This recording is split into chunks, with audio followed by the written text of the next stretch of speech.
Hey everyone, I'm Noctis Corvus, but you can call me Noctis. Today's video sort of ended up as an environment design and a speed paint, alongside a little bit of a character process here and there. I'll speak on it quite a bit later, but it wasn't what I had intended for this week originally. Originally, I had been intending to trial a new format as of late, yet that didn't quite happen for a multitude of reasons that I will kind of get into as we go along here. But either way, and regardless of how it ended up, I had fun with this environment, and the time spent on it was certainly paid off in the end.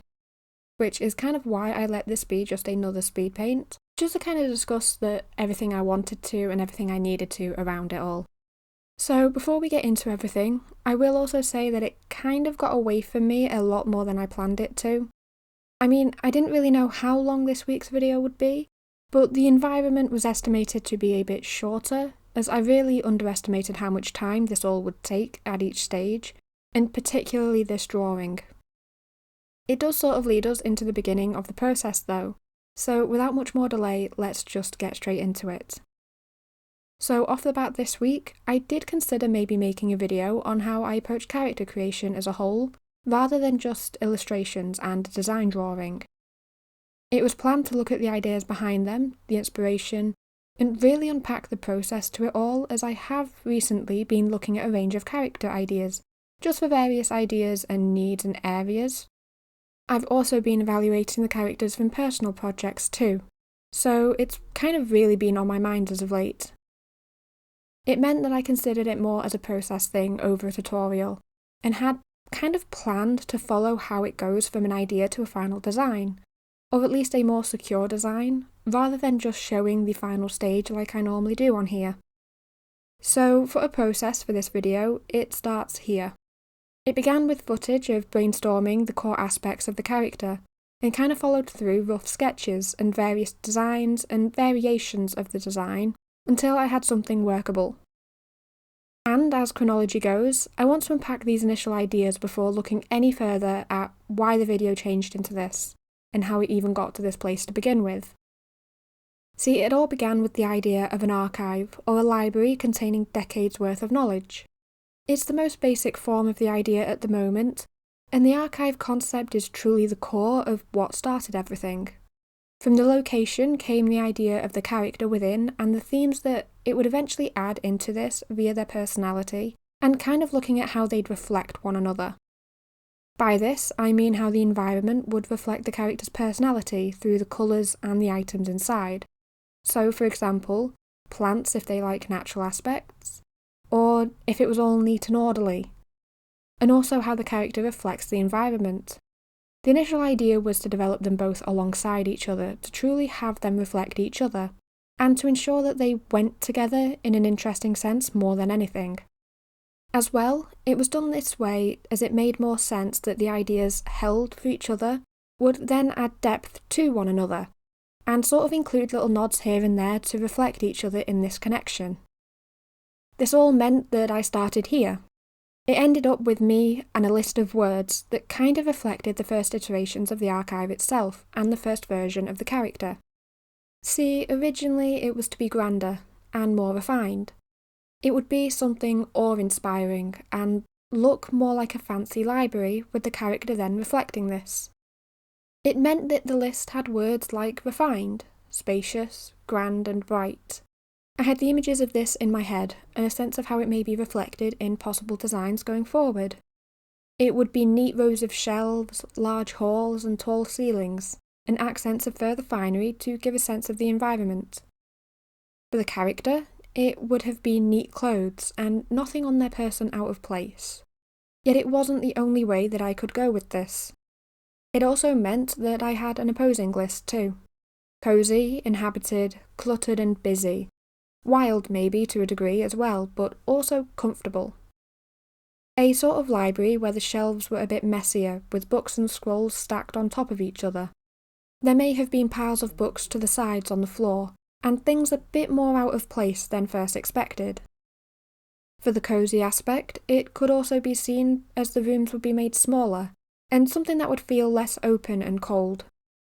As for the character, It would still let me look at the other route, but also include a few more details that may not be seen if I'd been going for neat and refined. This was my other avenue, as it also helped develop the idea a little bit more behind this concept of an archive like I have planned. It let me realise that the two halves don't have to be mutually exclusive, and the more I work with them, it did make it a bit more apparent. For now, I did decide to shelf that almost. It's more likely something that I will show at a later date, as I am still in the process of exploring all of this. Yet, as a starting point, I kind of preferred the second route despite my first thoughts, as it kind of let me get to know the character a bit better, which sort of means that this is where we will be focusing for now. Before we do move on here, I also chose the more casual route for another reason, mainly as it was a better starting point for me personally. I have a sense of their personality already, though nothing is quite set in stone, and the combination of the two is still very much plausible. Yet, working from the unfiltered and comfortable avenue makes more sense for me to work out the character on a deeper level in this sense. It's easier to work with the facades and appearances that come with the second route, yet knowing below those first can then prompt where they're built from. So I took the cosy and comfortable route to begin figuring that out, as the first route could be a development the more that I work with the two. Now, finally, before moving on, the final requirement for this environment and character was a touch of fantasy. This was again just to reflect the character's genre, and to begin building them into the established world, since it also gave me a visual point of reference to begin gathering various other references from, and also to begin placing them into everything else at the moment. Now, actually moving on, having these lists of words gave me a focus so I could begin sketching, and I took this in two main routes. One had been the character drafts, where I looked at all my different options and ways to make it reflect a librarian or archivist, in some capacity, yet still have their personality at the centre of it all. The other sketches focus on the environments before anything else, just to sort of explore different spaces I could work with, and how I could apply all of this into a drawn sense. The environment also came with sets of ideas that were meant to look at all over the building as well. The idea of the archive versus private spaces had been a key theme to this point, to sort of work out how the two may be distinguished, but also how the two would reflect the same figure or exist within the same building. First again, I want to address the character side of it all. After all, I did sketch for them both alongside each other, yet the character at this point had still been the primary focus, an area that I was trying to work out more. I had the two lists and a focus on the second idea of comfort, or a more visual version of the character, so took this to begin building up the wealth of ideas for the character. At this stage, I wasn't really bothered by the fine details or the smallest section of the person, or what would work its way into the final design and what wouldn't. Rather, I had been working and looking at generating a range of options for all aspects, that from there I could then sort and whittle down almost, or combine two into something I would like a bit more, and almost play with in that sense. And it already really wasn't from square one. I have been world building the base world to sort of help prompt some aspects of the character that I could work with for this stage. And it had also been about refining these ideas and putting them into practice, just to see if in practice I liked them as much as in theory. For example, the hair of the figure. I had been messing with different ideas and figured it made sense for this figure to have longer hair, mainly with where they would be in the world and their background. So it meant that my development of hairstyles were focused on long hair, or ones tied back in some capacity. And in this vein, I had considered a few for their hair being down too, which is the route I ended up taking for this particular drawing of them, since it again fit the idea of a more relaxed and casual version of the character, compared to the range of ideas that I had for the tied back variants, which were a little bit more complicated. I then went and did this with everything else as well. The clothes had a wider range of options, and truth be told, I doubt the version I drew here is even close to their final design. After all, after sketching the rough ideas for the person, I combined them all in different ways just by going off what looked cool or right, and kind of what matched the feeling that I had been going for. It was after this stage that I began looking to apply the design, though again, more on that in a moment.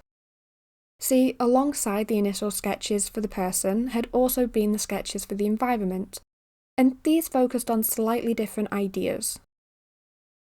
Mainly, as I was working with the design, I had to work out the purpose of each space as I sketched it, and consider more about how someone would use it as I went, or what it was intended for. So, for an example here, the large halls of the library. It would be used to store the information and keep it organised. The use would require a lot of shelves and storage, and I could work from there. I mean, I could add in reading sections and seating, or I could look at having an open space by the shelves with desks that would be more used by visitors. Yet that was then another consideration. I wanted to consider if it would be frequented by guests, or if they weren't meant for outside use. It would make sense to have a section for desks, or a larger space dedicated to seating, if it was open to the public, or open to outside use, or anyone. It wouldn't make as much sense if it was closed off. Maybe if it welcomed small groups or a handful of select people, there would be small sections for it. There would at least be a bit more seating.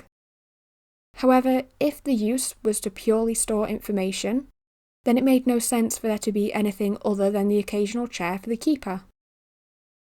And at the same time, it was considering if people stayed there full-time, or if it was a library and building where people go home at the end of the day, leaving it all vulnerable. Then came the question of would it be guarded, and a whole range of different world side of things that kind of played in a little bit to the design aspect. And by the end of the initial ideas, I had settled a little more on what I would want for this character and the environment. It made sense based on my line of reasoning that it would be a little bit more closed off, and only open to a specific people welcomed inside by the keeper. I wanted it to be a place someone would inhabit full-time, and almost make it that this is their collection, and that they would be the ones to upkeep and maintain it, and also to be the one who decided who had access to it. Yet in the early phase, I'd sketched for all routes before narrowing it down to this one.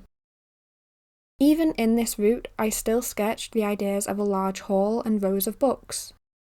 It was an idea for an alternative space within the building that it could occupy, and it was also a way to begin considering the different ways I could tie the two lists together.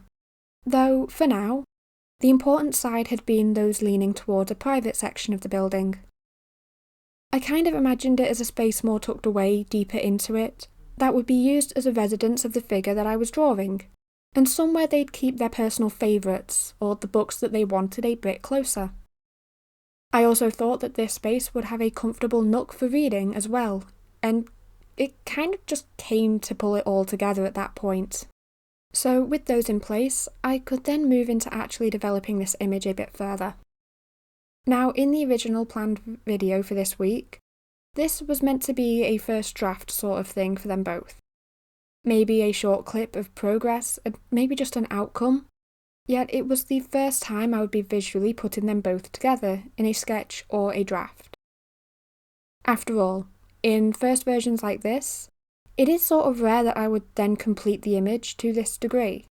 I would normally add values to the sketch, maybe draft colours and such. Yet my main focus would be on how they work together and how they combine more than anything. I'd be looking more at how they work as a single thing, and if the ideas so far have led to a route that I want to consider further, or that I would consider finishing. Or if at this stage I feel that I am better restarting at this point, or maybe looking at an earlier idea that I didn't feel like carrying on with at that moment, that now has a bit more appeal to it. It's why I used one of the early sketches for the figure. It's why I went with one of the sketches of the environment that I had still been putting together too. At the start of this video, I did include a short segment, just to sort of show the development of the sketch this time. It shows the version I didn't go for, before showing the basic thumbnail of the one that I took further. From there, it showed the refined sketch that I had worked with until I had it to a point that I could go in and add colour to, and kind of the sketch that I would work from for the rest of the image. And that was the sketch that I introduced the figure to as well. And of these two routes, I do love this space as it is. There's a few minor changes here and there, do not get me wrong, but I do prefer the space and the environment. It's kind of why this came to focus on the environment, as this section is the part that just worked better, and that aspect I felt clicked more than the figure did. The person has a bit more work with them left to do. The design is by no means final and is instead a draft of them that I included with the intent to change it. Yet the environment here is what I had been going for with this sketch. It matches the ideas I'd been generating and works as this idea of a private space within the library as I want to use it. It is by no means perfect, but again, it works as a very strong starting point. Now, in terms of development, there is only really one thing left to cover before I get into other areas and the details. Yet the person's sketch had been added to the corner, as if they were entering the space or stood in it for the image. It's by no means the most included person I've ever drawn for it, yet this was the better option I felt like going for, as it kind of matched the purpose of this drawing more than any other option. As part of the development, I did sketch them in multiple areas of this environment, just to sort of consider how it would be used, and just to finalise that the perspective and proportions were genuinely correct. In one, they are sat within the book nook. In another, they were on the ladder, and so on. Yet I went with the simple pose to again get a sense of the character, as I have full intent to develop this area and this idea further, to adjust the character design, and also to just expand on the space a little bit. But again, more of that in the detail section of this discussion. For now, all that mattered is that I had the sketches sorted, so I could start looking at the colour palette and options for this piece. However, as part of earlier phases, I had also been plotting different colours to sort of consider what the feeling of the environment would be by doing this. It's why the earlier clips have those bubbles present where I was generating the first draft of the palette for the person and the environment alongside the lists of words. To be clear though, I did intend to evaluate and change them if needed. They are still open to change in later drafts. However, when it came to plotting the colours out across the piece, I sort of felt that this first idea worked for now, and again, if they didn't later, it wouldn't be unreasonable to change them if I had. But the colours. I knew early on that the environment would be the focus on brown. It had the warmth I would be going for, and it would sort of help it come together without it being too cold. Not to mention that this avenue would further the impression of pillars and banisters as I needed them. And by doing this, it would still be matching with the bookshelves where I kind of wanted it to, for that sense of coherence in the piece. It would be the central point of the palette for the space that I could then introduce other colours to in order to draw a visual connection between the person and the environment. The other option I had considered for this had been grey, to make it all resemble stone. Yet this was more down the line of the grander path, and also a little bit cold when I put it into practice, since it was a lot duller than this route. Besides, the brown in this route nicely complements the colours chosen for the figure. After all, that is where the accents came from for that tie. The blues and the purples within the environment are to reflect the figure, and I settled on these quite early, since I did want a bit of a space connection in the design, and it was still an early idea that could have changed, and may change. Will it stay? I can't exactly say right now, since I am not certain myself either. It is part of the character that I'm still working out at the time of writing this, and, most likely if I know my process, at the time that this will come out as well. The colour palette is something I trial over and over again when drawing a figure until I'm certain that I like it. But for this context, it is the one that I went with, and therefore the colours that I tied into the environment as well. This is also where the curtains came from and the little details inside of it. Most of it is from the earlier ideas over the character's palette, which I thought would be quite fun to include, and is certainly something I'm likely to continue including, just as I continue to create the character and refining the spaces. The logic behind combining these was that if the character is making a space, they would include elements of their favourite colours into it as well. And that little bit of colour could be their sign and their touch on said space. And it was also a touch that wouldn't be too obvious. However, with all of that finally established, it sort of meant that I could begin with the flats, which is usually where I turn my attention towards the details in this piece, as those are the fun bits at this stage. Today there are quite a few of them as well, where I can address the elements of them that I haven't quite fit into the earlier sections as well, so without further delay, let's turn our attention to that, shall we? The first detail out of many to address will be the books. Now, as I've mentioned, the earlier stages of this idea had the figure within a library or archive, or otherwise surrounded by things of knowledge and stories. This meant, truthfully, in the earlier stages I would be looking at books and shelves stacked with objects to fill this impression. Besides, the books were always a supporting element, and they were always something on the shelves to fill the environment, and to ensure that the right impression came across. I've drawn things like this a few times as well, before.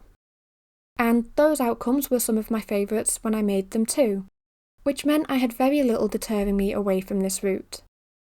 That was at least until the flats and the shading. There isn't anything wrong with them either. Yet when it comes to the flats, I do spend quite a bit of time going back and forth to try and work out how exactly I'm approaching these. There are a lot of them, and a lot of space to fill with things to kind of complete the look the right way, and to give across that right impression that I was going for. I couldn't exactly keep the shelves empty or make them look too barren either, as that wouldn't look too right. A part of me did consider adding other things to the shelves instead. Things to make it look like it was more of a display case almost, or to show other aspects of history in a sense. Yet the longer I thought about it and the more I looked at it, it kind of made more sense that those would be elsewhere in the library too. So books it was, as they were the only thing that kind of fit here. And that again meant I was back to square one with how to approach them, and I did try this in a range of ways. One approach I took for these had been looking at finding an existing brush for them, to see if this would help the process along. My logic here had been that repeating use of this character would see them within similar environments, and booked would often be with them or in the background based on my intents here. So finding a brush now and getting used to it in this draft would help in later drawings too, just by filling in this need and sort of making the process a little less repetitive. One benefit of Clip Studio Paint, as well, is the ability to download brushes that people share, so I did turn attention to that there. And this was somewhat new to me as well, because I don't really use, patterned brushes like this. I've used a few of the other types of brushes, the ones that are more like paint and texture. Yet I've never really used an object brush like this, and it is even rare that I use the ones built into Clip Studio as well. Yet from this route, I found a really nice set of brushes. They were on Clip Studio and made by Nat Co, so I figured I would give those a try and see where it took me, and also to see if I liked the way they looked in this piece. Now, the brushes were really nice. In a way, I could see them possibly helping in the future. Yet, when trying them for this piece, they didn't quite fit my need for them here. I think, looking back, the main issue had been the perspective I have been using. They didn't fit this drawing, but I will likely keep them to try for later processes, and also to see if I feel that they would better fit in a later iteration as well.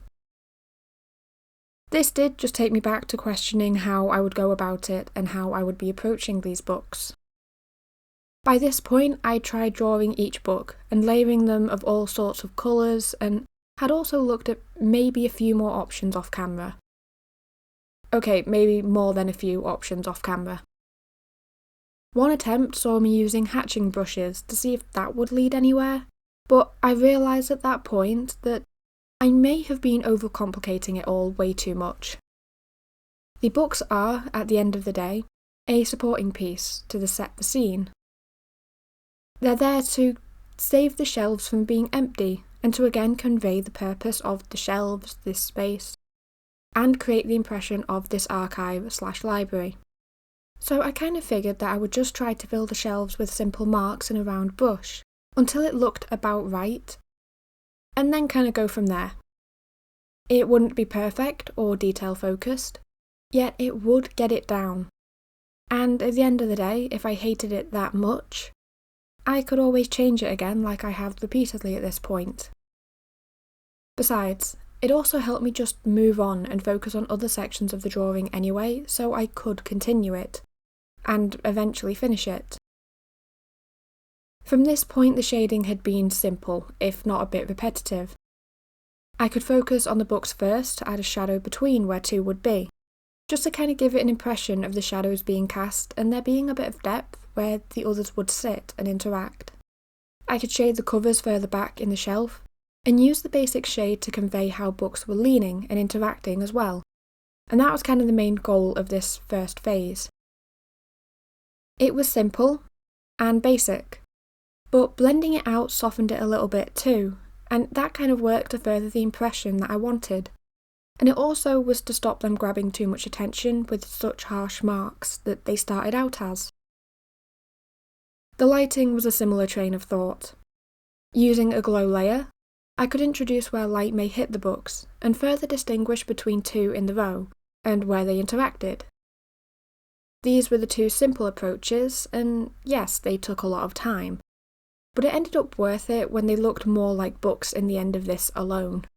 The final shade of detailing them had then been adding larger shadows, where the room would have been darker or the shelf would have cast a shadow. All of that was to further darken some shadows until it was the right impression, and the right impression had been made, and also so that it looked a bit more put together with how the light would act. I did consider taking this all a bit further though. See, if I'd wanted to, I could have gone in with a hue layer underneath the shading layers to make some books a slightly different colour.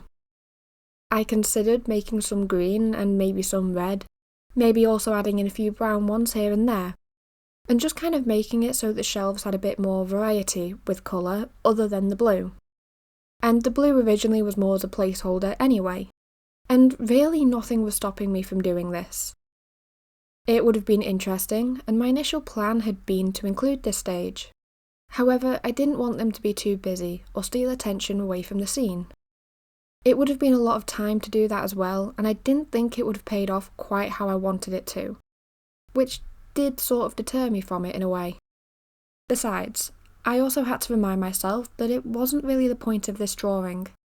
I could do that again at a later date, or look at potentially going back to this one, and doing it when I have a free afternoon, if I decide that I would really want to see it. For now, I finished the books, and quite like them being a bit more orderly. They filled the shelves yet weren't overly busy with them all being the same colour. I could turn to the other areas of the drawing, and my eye wouldn't be stolen by the shelves. So then, why did I go with blue over brown? Well, the blue makes them stand out a little bit more than the brown. To make each book brown would have been a little bit too much in the palette, and I doubt that I would have liked it as much since some would have been harder to see. There's already a lot of brown in the shelves, with the lighter part of the outsides of the shelves and the darker background, and there's a lot of brown around with the wood in the environment. So brown books would have been a bit overpowering, and also a lot of them would have blended in with the back of the shelves, or more with the outside of the shelves, the more that I shaded and did the lighting for them. Yet finally, in the terms of books, for a fraction of a second, I also considered adding titles to some of them. Not all of them, mainly as I didn't know what I would write on each. Yet some of the larger ones could have been fun. My main reasoning for this one, again, had been that it wouldn't have added too much to it all, and possibly only been a distraction. They'd be scribbles no one could read, and things would get confusing at that point. It also wasn't the aim of the drawing, so it's sort of another part of the details that I filed away for a maybe later, maybe when it fit the impression and goal of the drawing that bit better. Now though, let's move on to the second detail that I want to discuss.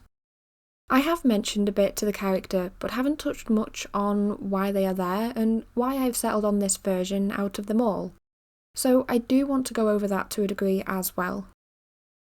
The first aspect of them is the hair. As I did touch on before, it made sense to me that they would have really long hair, and I had been going for a comfortable look. My other iterations of them had the hair tied back into a range of complicated styles and all sorts of variations that could have worked. And really, depending on how the character shows up, I could use more than one of the tied up variants in a range of ways. I mean, if they show up multiple times, it makes sense that the hair would change over time. For this one though, they all felt a bit too formal for what I would be going with. I also wanted to sort of estimate just how long the hair would be, which is then another reason that I went with this. If I had a draft of them with the hair down, then I could kind of calculate how long it would be tied up. Yet from that point, the colour was then just part of the palette that I experimented with. I did want it to be a colour that we would consider unnatural, or something that we would think to be dyed. Yet it is also fantasy, so I can do things like that to keep it all interesting, and also to keep the variety that I want when designing a character. So the lilac is simply there for now. It may change, it may not. Yet, in this path of colours, I like the lilac hair the best. All of this is a detail for now in the design, yet for this image, it worked well with the yellow cloak, and almost let me inverse my normal way of working with this palette. Usually the yellow is an accent and tucked into small parts of the character. It's the details on a darker background. The purple then dominates. Yet this time I wanted the cloak to be yellow, to keep it more central and upfront in their design. I added the purple in other spaces, which leads me into those aspects actually. Originally I had a wide range of outfits for them, most of which were more formal in a sense, something more put together, and drew a little bit off ideas of academics and what we would translate into formal in our world. Yet the more I looked at it and the character, the less it seemed to translate into formal and the idea that I wanted. The shirt idea was something I could do a range of things with, but I had no clue with the rest, and it had been getting frustrating. So in this image, I went with a simple route. Something easy like a skirt and shirt under a cloak, since when I come to then rework the design later in the next phase, I won't be overly attached to it, but it gives me something to pick apart and start over from. By this I mean I'm more willing to change it, and will change it as I need. Yet it lets me evaluate if comfortable like this is the way to go, and if it makes sense with where they are in the world. I can get caught up in the details later, and, for now, focus on the environment like I wanted to, and other parts of their character. For example, the little cloak. I do like it, yet looking back it may not fit this figure as well as I first thought. Now I would be more inclined to lean towards something a bit longer, or I could look at a jacket and a coat of some sort if I wanted to go with that style instead. I kind of did this with the skirt as I went as well. I liked the idea of it being asymmetrical and something swaying to the side a little more than I would otherwise consider. Yet reflecting on the world as I did the flats, it didn't make much sense for them to have it in this style. So I added a sheer section to sort of remind myself of this when I come back to it. I kind of suppose all of this could be summarised as, this is the first draft. I like it, but it will change. I will possibly change the skirt and, in the future, can look at options around trousers or other style of skirts.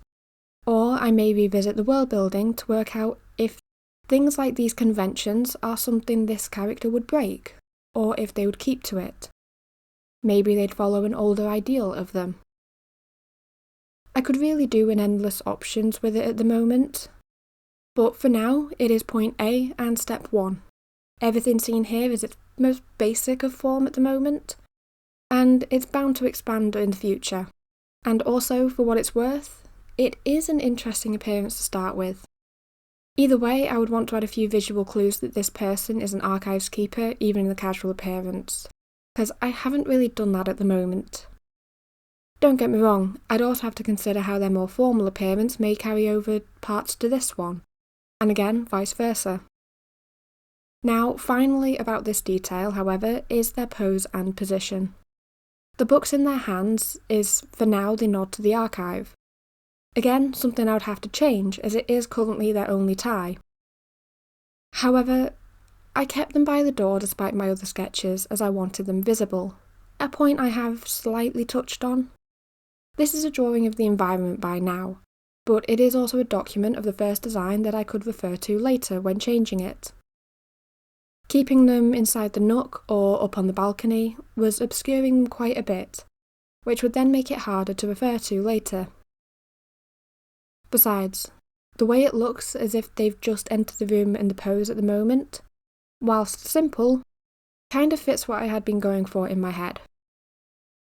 But for now, I have a few more details to go over that are a bit more direct than talking circles about the person. The first of these here is the window. See, in most sketches I had a dramatic or central window, which ended up a key point of composition for me to place things around. They were the main lighting source and, all things considered, a space away from the shelves to explain how most of these are kept illuminated. The grand hall design had a towering one on a single wall, something to look as if it was part of the 2 stories, with the balcony in the room as well. Others were then smaller, but more orderly. Those sketches saw them spaced out with pillars and accents that would light the room a bit better and also more evenly, though they were far more subtle. In the end, it didn't quite fit with this version. For this one, I instead liked the small round window at the top part of the room. It let me include a dramatic element with the ray of light in rendering, but it also filled that space in the wall, whilst letting me consider where it may be within the building itself. After all, if this building is large enough to store all that I had in mind, there would be at least a few rooms without natural light. Whether this one, a personal room, is one with natural light or not, would be something interesting to consider, especially as it then kind of tells you a bit about the character as to where they put their personal rooms. And with the way it played out in this case, I sort of imagined this room to be nearer the back in some capacity, though where it would be exactly is yet to be determined, as with everything else. I mean, another idea I had in this vein was that it could be a courtyard on the other side of the wall, and the light is from outside via that space. Now, this detail doesn't have much for me to actually talk about. The next few are all those where I can get through them fairly quickly. Yet I do want to mention things about the frame, as it was a bit of a struggle to make sense of how I would approach it initially. The brush I had been using has a bit of an uneven edge. It's meant to add texture and interest, and I do enjoy the way it commonly ends up. In this context, it made the frame look a little more wooden and natural.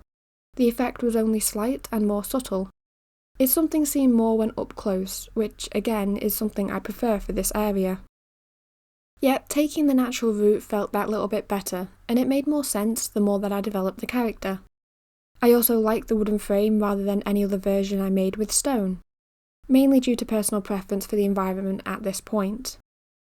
Now, the final part of the window had also been the blue tones in the background of it. It's meant to look like the sky, and I did have a few options for this as well. One iteration saw it as a green, as if outside was blocked by trees and a more natural environment. Yet the sky felt more apt from this angle, and the blue kind of fit the palette a little bit better at this point anyway. In the end, it also made that the plants were a little bit clearer, since if I'd gone with the green in the window, then the green of the plants may have conflicted that little bit more in a way that the blue doesn't. Speaking of those bushes and the vines, those are kind of what I want to address next. These are the details added purely via the second list of words. The more grand path would have been immaculate almost, without this sort of growth and nature present inside the space. Because this is the cosy and comfortable route, I let myself consider it, and it lined up enough with the character that it would make sense for them to be in the private area. It's part of the natural world and a little bit of nature inside, which aligns with where this character is kind of heading. Besides all of this, they were done with a purpose when I planned them out. Yes, they are decorations and little more, yet they're growing in a controlled manner. None of them interfere with the shelves or block anything too important. By the door, they stop where it would be opening, and the shelves are left accessible. Those over the balcony mean that there would be space between the drooping plants and the section of the shelves beside them, on either side as well. The closest it arguably comes is under the window near that shelf. Even then, that section appears almost as if it is to be moved or trimmed back, but the person hasn't quite gotten to it yet, as it is still a short while from the books. It isn't yet taking them over or weaving between them, and is in no way preventing access from them, which had been the main intent with them. After all, I still wanted them to be a natural shape.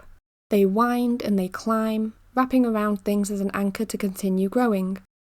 Yet they remain kept tidy, and they don't hinder the use of the space, since they are decorative. They can claim the railings and they can claim the pillars, but not anything of use. There are parts of them that perhaps may get in the way here and there, the longer branches off the balcony for an example. Yet they don't prevent anything, and the leaves here are kind of more like a curtain anyway. The vines themselves are a detail that I enjoy. It kind of inspired another layer to the character and sparked thoughts of what else they may enjoy besides books and history. It took away a part of the flatness that they still carried by broadening their interests to maybe include plants and nature, and also sparked me to think of their other hobbies. There is more to them than the archive they keep and the knowledge that they guard. And for that, the detail may remain, even if it may not be applicable to everything else in the future that I do with this character. But at the same time, it has introduced some new thoughts as to how this may play into other spaces, and make them a bit different and unique. Though bringing us into one of the final details left to mention, but certainly not the last, the reading nook. Now, this is part of the sketch that I wasn't too sure on until it became my favourite part, though it is important to note here that it was at no point the focus of the piece, so it's still a very basic and rough idea of it. Now, I love little nooks and corners like this one. Something about the idea of having a small and cosy space to just kind of sit and take a breather, or read, or do whatever, just has an appeal to it, and I know I'm not the only one who has this thought or this interest.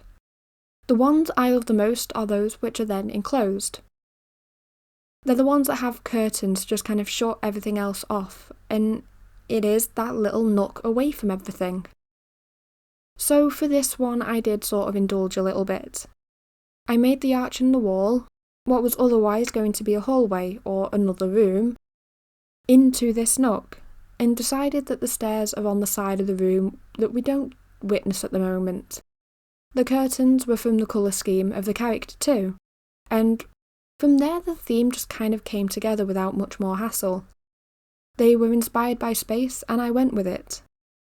This is probably the one detail that if I drew the space again and when I draw it again, I would look at it just to kind of make it a bit more unique, as it is very simple at the moment.